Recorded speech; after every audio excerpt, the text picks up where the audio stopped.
Olá e bem-vindos! Hoje vamos mergulhar num livro que, olhem, mudou mesmo as regras do jogo do desenvolvimento pessoal. Hábitos Atômicos, de James Clear. E a ideia base é surpreendentemente simples. É que as grandes transformações na nossa vida não vêm de grandes gestos, de momentos heróicos, não. Vêm do poder acumulado de pequenas ações diárias, quase invisíveis. Vamos lá perceber como. E para se perceber a força desta ideia, temos mesmo de ir à origem de tudo, à história pessoal do autor. Esta frase, que até arrepia um caminho, não é? Marca o momento exato em que a vida dele se desmoronou e que, ironicamente, o colocou no caminho para descobrir o poder incrível dos pequenos hábitos.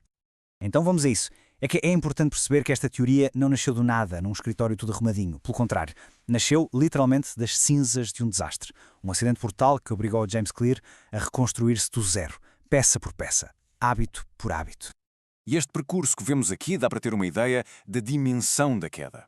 Estamos a falar de uma lesão que quase lhe tirou a vida, meses de uma recuperação física e emocional absolutamente agonizante e depois o golpe final. Ser afastado da sua grande paixão, o beisebol. Foi uma verdadeira descida ao abismo que o forçou a encontrar uma nova forma de voltar à superfície.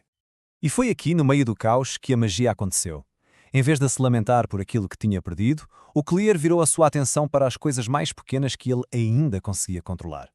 Parece uma coisa trivial, não é? Mas hábitos como fazer a cama todas as manhãs ou garantir uma boa noite de sono tornaram-se os primeiros tijolos na reconstrução não só da sua saúde, mas de todo o seu futuro. E isto leva-nos direitinhos ao coração da ideia, à matemática por trás da magia. É aqui que percebemos como é que ações minúsculas, que parecem insignificantes, se transformam em resultados extraordinários ao longo do tempo. Apenas 1%. Parece quase nada, certo? Uma gota no oceano. Então como é que uma coisa tão pequena pode ser a chave para uma transformação radical? Bem, a resposta está num dos conceitos mais poderosos do universo, o efeito composto.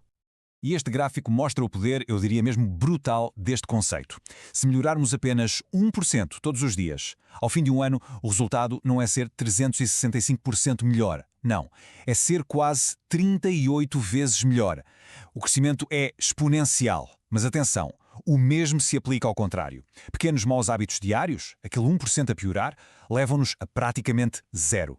É o poder dos ganhos marginais em plena ação. Esta metáfora, que até foi popularizada por uma das equipas mais vitoriosas da história da NBA, os San Antonio Spurs, é perfeita. A mestria não acontece de um dia para o outro. Cada pequeno esforço, cada hábito consistente é como uma martelada numa rocha. Durante muito, muito tempo, parece que não acontece nada. Até que, de repente, com o último toque, ela parte-se. Mas a verdade é que não foi o último toque, pois não. Foram todos os que vieram antes. Então, se a chave é a consistência diária, como é que garantimos que isso acontece? Bem, isto leva-nos a uma das ideias mais contraintuitivas do livro: esquecer as metas. Sim, esquecer as metas. O verdadeiro segredo do progresso está em concentrarmos nos sistemas que construímos. Este famoso estudo com estudantes de fotografia ilustra isto na perfeição. Um grupo foi avaliado pela quantidade de fotos que tirava, o outro pela qualidade de uma única foto perfeita. E no final, adivinhem, as melhores fotografias vieram, sem exceção, do grupo da quantidade. Porquê? Porque eles criaram um sistema de prática constante, de fazer, enquanto o outro grupo ficou paralisado pela meta da perfeição. A conclusão é demolidora. Vencedores e perdedores têm as mesmas metas. O que os distingue são os sistemas. Certo. Então como é que se constroem estes sistemas à prova de falhas? É aqui que a genialidade do James Clear brilha. O que ele fez foi pegar nisto tudo e resumir em 4 leis muito simples e super práticas. 4 passos para criar bons hábitos e, o que é crucial, os mesmos 4 passos, mas ao contrário, para destruir os maus. A primeira lei é tornar óbvio. O nosso cérebro, sejamos honestos, é preguiçoso. Não vai andar à procura do que é bom para nós. Temos de o pôr mesmo à frente dele. Querem um exemplo? Ler mais. Não adianta deixar o livro na estante a ganhar pó. É preciso pô-lo em cima da almofada. Tornar o sinal para a ação impossível de ignorar. E isto não é só teoria, atenção! No sistema ferroviário japonês, os operadores usam um método chamado apontar e chamar. Eles apontam fisicamente para os sinais e anunciam o estado deles em voz alta. Ao tornar os sinais de segurança super óbvios, eles reduziram os erros em 85%. É incrível! A prova de que isto funciona, mesmo em situações de alto risco. A segunda lei, tornar atrativo. Nós somos movidos pela antecipação da recompensa. Então, a estratégia é simples. Ligar uma ação que se quer fazer com uma ação que se precisa de fazer. Por exemplo, só se pode ouvir aquele podcast favorito enquanto se corre na passadeira. E o que acontece? O cérebro começa a associar o hábito difícil a uma dose de prazer. De repente, já não custa tanto. Terceira lei. Tornar fácil. Pensem nisto. Entre empurrar um caixote quadrado ou uma bola colina acima, qual é a escolha óbvia? O nosso cérebro funciona exatamente da mesma forma. Vai sempre a escolher o caminho com menos resistência. Querem comer de forma mais saudável? Deixem os snacks saudáveis à vista e escondam os outros. A ideia é tornar o bom hábito ridiculamente fácil de começar. E, finalmente, a quarta lei. Tornar satisfatório.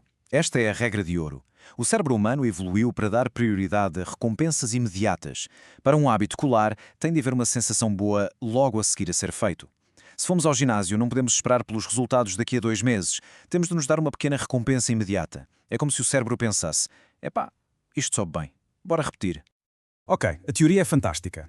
Mas na prática, como é que se começa? Especialmente quando a motivação é zero. É aqui que entra a ferramenta talvez mais poderosa de todo o livro. Uma técnica super simples para finalmente vencer a procrastinação. O nosso dia é uma série de encruzilhadas, daquilo que o autor chama momentos decisivos. A escolha entre calçar os ténis ou ligar a televisão pode parecer pequena, mas ela define a trajetória para as horas seguintes. É uma pequena escolha que abre um leque de boas escolhas ou um leque de más escolhas. A regra dos 2 minutos foi desenhada para nos ajudar a ganhar nestes momentos. A regra é esta. Qualquer novo hábito deve ser reduzido a uma versão que demore menos de 2 minutos a fazer. Meditar 10 minutos por dia? Não. Começar por meditar 1 minuto. Correr uma maratona? Não. Começar por calçar os ténis e sair à porta. O objetivo não é correr, é dominar a arte de começar. Porque uma vez que estamos em movimento, a inércia faz o resto. E é com esta pergunta que fechamos. Qual é o hábito de 2 minutos que pode mudar uma vida? Não se trata de uma revolução imediata. Trata-se de encontrar aquele minúsculo ponto de partida, aquela ação de 2 minutos que, repetida com consistência, pode transformar-se em algo absolutamente extraordinário. A mudança começa pequena e pode começar agora mesmo.